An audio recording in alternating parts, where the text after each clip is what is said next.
دوستوں، کہا جاتا ہے کہ جب اسلامی تاریخ کا سب سے بڑا شہر فتح ہوا تو سپہ سالار نے اس وقت کے حاکم سے درخواست کی، خط لکھا کہ آپ آئیں اور اس شہر کی چابیاں لے جائیں۔ حاکم وقت کی بھی یہی شرط تھی کہ آپ جلد سے جلد ہمیں چابیاں دیں۔ جب سپہ سالار نے خط لکھا تو حاکم کے آنے کا وقت ہو گیا تو سپہ سالار نے بہت ساری تیاریاں شروع کر دیں۔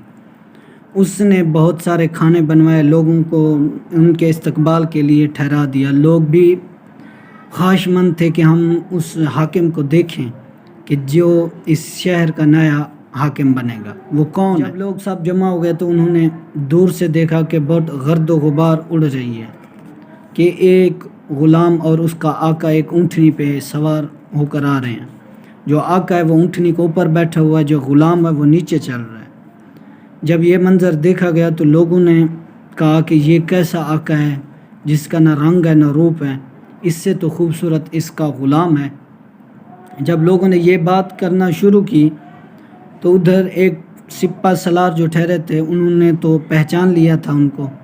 وہ دوڑے، اپنا گھوڑا بھگایا اور ان کے پاس گئے، ان سے کہا کہ آپ حضور یہ لباس پہن لیں، شاہی پوشاک، تاکہ لوگوں کے دل میں رعب اور دبدبہ بیٹھ سکے۔ لیکن اس حاکم نے کہا کہ نہیں، میں نے لوگوں کے دل میں رعب دبدبہ نہیں بیٹھانا، میں نے اپنے ضمیر کو خوش نہیں کرنا بلکہ میں نے اپنے اللہ کو خوش کرنا۔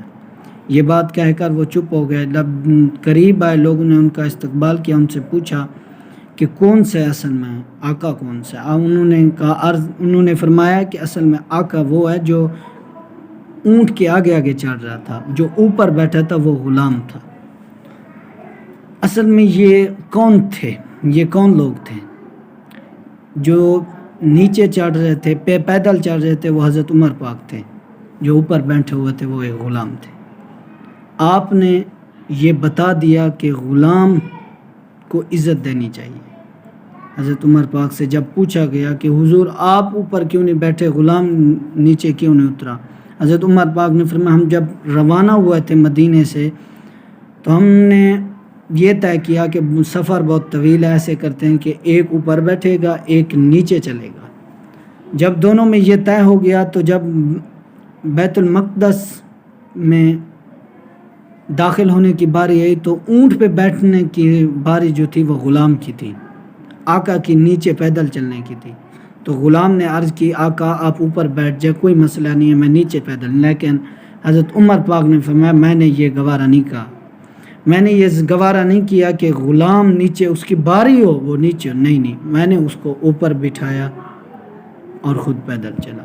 میں لوگوں کی نظروں میں اچھا نہیں بننا چاہتا، میں اللہ رسول کی نظر میں اچھا بننا چاہتا ہوں۔ یہ تھے اس دور کے صحابی رسول حضرت عمر پاک، قربان یا رسول اللہ۔ ہمارے پیارے نبی نے ایسی بڑی اچھی تربیت کی ان کی، جو آج 1400 سال ہو گئے ہیں ان کو، آج بھی دنیا ان کے قصے جب سنتی ہے تو ایمان تازہ ہو جاتا ہے۔ وما علینا الا البلاغ المبین۔